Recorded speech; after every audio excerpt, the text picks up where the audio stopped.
Qonağımız efirimizdə görmək istədiyiniz bir xanəndə Şəhla xanım Həmidovadır. Buyurun.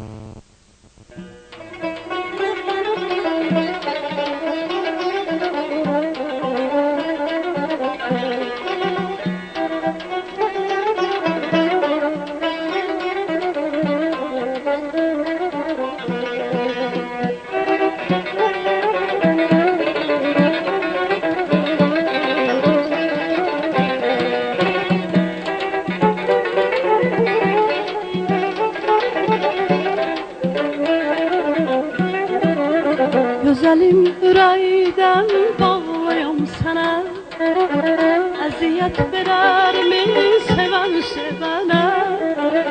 Güzelim ürəkdən bağlayam sənə, əziyyət verərmi sevən sevənə.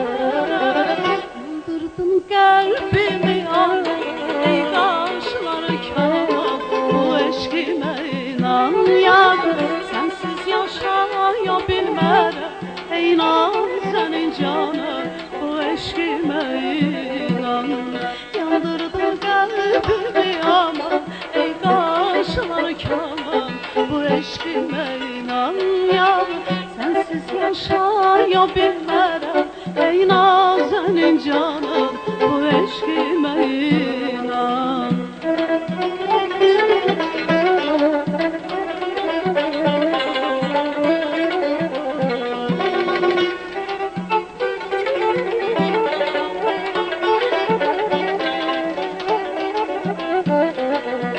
Seni görməyəndə fənadır halım, İntizarda qoyma gəl qadanalım.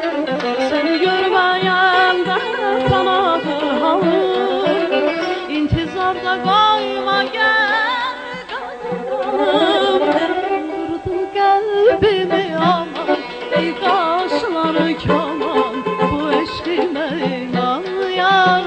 Sensiz yaşaya bilmərəm, ey nazenin canı, bu eşqimə inan. Yandırdın qəlbimi aman, ey qaşları kaman, bu eşqimə inan yar.